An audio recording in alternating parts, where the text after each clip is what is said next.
Kelanchal times, हर खबर पर हमारी नजर। जनजातीय परामर्शदात्री परिषद के सदस्यों के मनोनयन मामले को लेकर झारखंड में पक्ष विपक्ष आमने सामने है। बीजेपी ने जनजातीय परामर्शदात्री के नियमावली बनाने में 5 अनुसूचित के संवैधानिक प्रावधानों को उल्लंघन बताया है। सुप्रियो भट्टाचार्य ने कहा कि सरकार ने 2 दफा राजभवन को प्रेषित की, लेकिन इसे मंजूरी देने में ढिलाई हुई। राजभवन के साथ दूरी बढ़ने से इस प्रकरण ने अहम भूमिका निभाई। राज्य का संवैधानिक प्रमुख होने के नाते राज्यपाल का पद महत्वपूर्ण है और मंत्रिमंडल के विचार विमर्श से तमाम प्रमुख नीतिगत मसलों का निष्पादन होता है।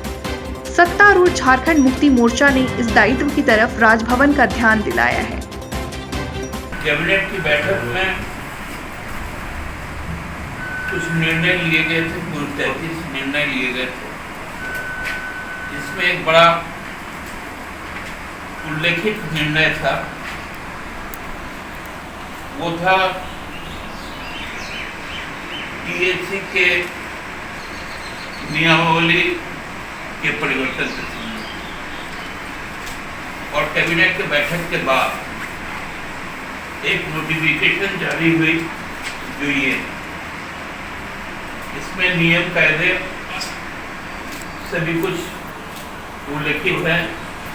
ये सब आपके पास है ही। ये नोटिफिकेशन का जो नंबर है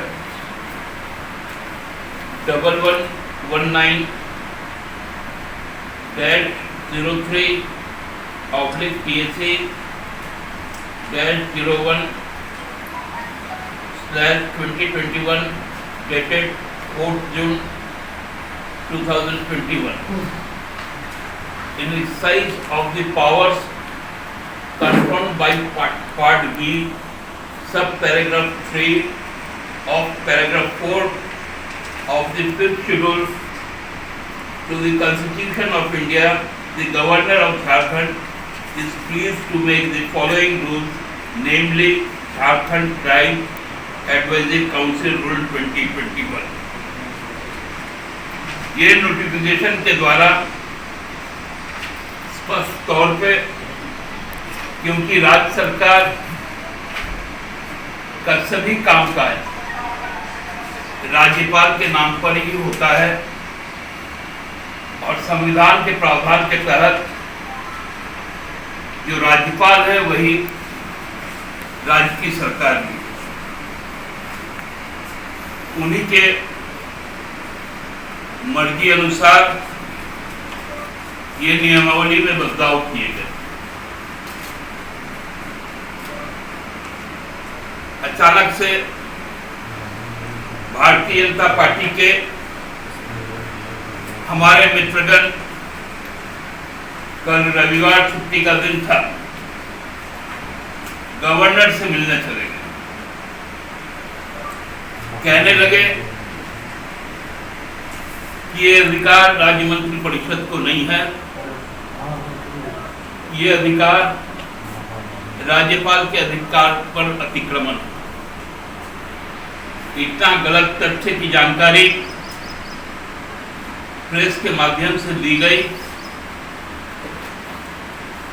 महामहिम राज्यपाल महोदया को भी बरगलाया गया। उनको इस बात से छिपाया गया कि 2006 में जब रमन सिंह की सरकार आई, उस वक्त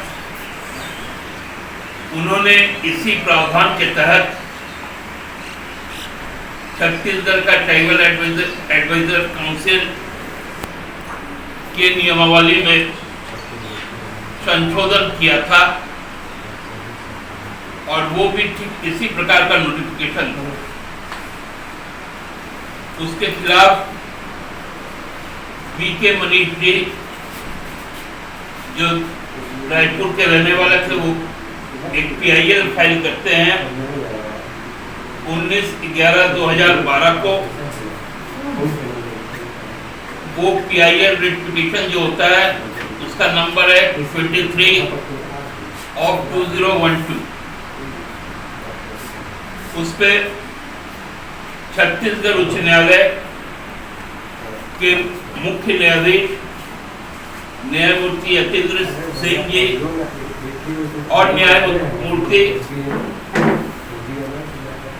प्रीतिकर दिवाकर इनकी खंडपीठ ने अपना जो निर्णय लिया वो मार्च 2012-2013 को दिया। मार्च 12-2013 को दिया, जो 2012 में रिपीटिशन हुआ। इसमें मंत्रिपरिषद के जो निर्णय लिए गए उसको जायज ठहराते हुए अपना 7 पन्ने का एक जजमेंट दिया, जो जजमेंट आपको आज उपलब्ध करवा दिया गया। इसके बाद जो ये याचिकाकर्ता था वो इसको लेकर special leave petition SLP file करते हैं सुप्रीम कोर्ट ऑफ इंडिया के पास। वहां पर भी न्यायमूर्ति जस्टिस फकीर मोहम्मद इब्राहिम कलीफुल्ला और न्यायमूर्ति अभय मनोहर सापरे, उन्होंने सुप्रीम कोर्ट के इस SLP को खारिज कर दिया और केस को एडमिट नहीं किया। उसका दस्तावेज भी हम लोगों ने आपको दिया। अब सवाल उठता है कि इस पे भारतीय जनता पार्टी को क्या आपत्ति है। जब रमन सिंह जी इस तरह का बिल पास करते हैं तो केंद्र में मनमोहन सिंह जी की सरकार थी। उस वक्त ये विवाद कहीं नहीं आया, लेकिन आज इसको एक बिना सर पैर का एक विवाद का विषय बनाया जा रहा है। आप सबको मालूम है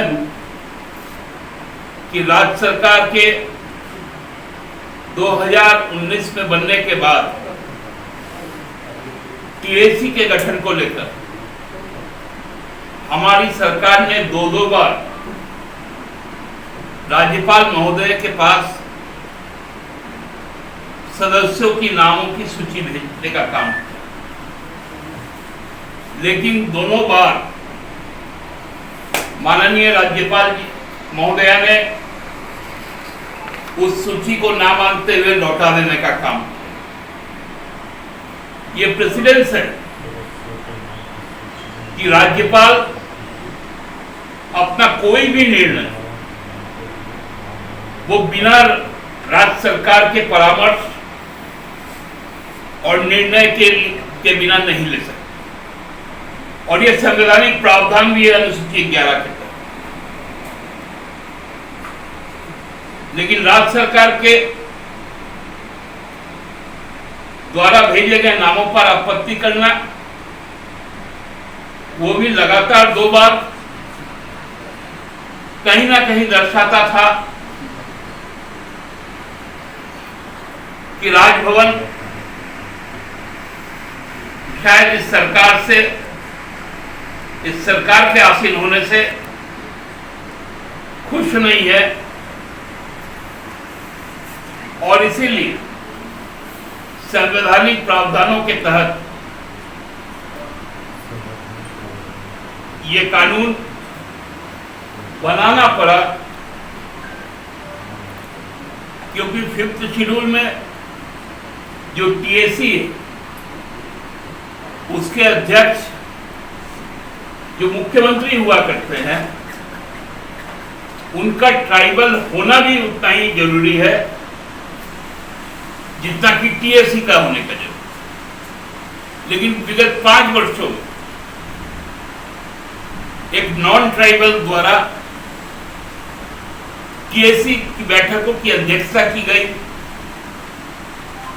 उस वक्त राज्यपाल महोदया ने इस पर कोई ध्यान नहीं।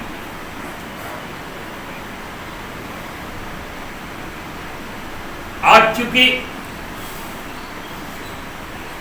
हमारा स्टेट जो 5th शेड्यूल के अंडर का स्टेट है, जब एक ट्राइबल मुख्यमंत्री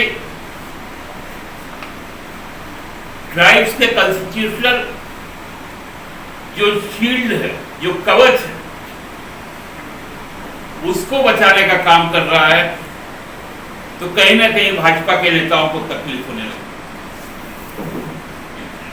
यह अजीब विडंबना है। हम लोगों ने देखा है